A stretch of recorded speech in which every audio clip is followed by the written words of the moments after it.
Arats, luto tayo ulit yung kawali sa school. Una natin gawin, pakulo muna tayo ng baboy. 1.5 hours to 3 hours. Tapos sunod na natin lagay yung sili, bakawang, tanglad, tsaka spring onions.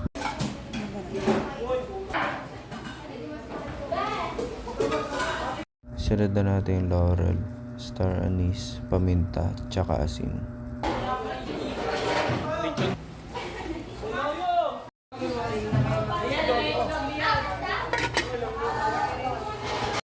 Tapos nag-add din kami na dito ng bawang tsaka sibuyas para sa suka. After natin mapakuluan ng 1.5 oras, okay na yan. Dito tinusok-tusok lang namin yung balat ng baboy. Tapos dito marinate na natin sa asin tsaka suka. Ito na rin pala yung ginawa namin sa sausawan. Tignan natin yung ginagawa ng ibang grupo. Saan mo na?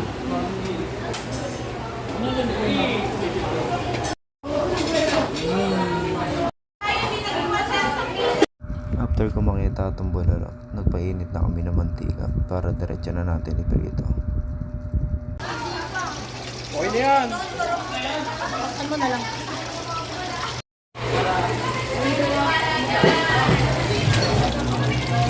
Okay na yan! Mamaya na yan, pre.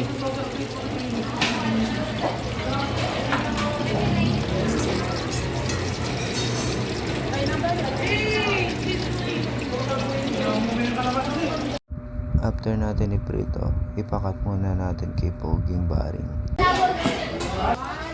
Oh, para juicy niya. Si Barry.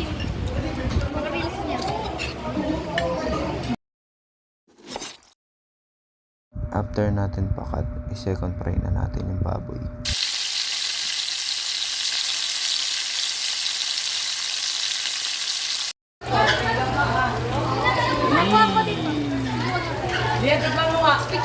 After natin ma-second fry, tara, plating na tayo.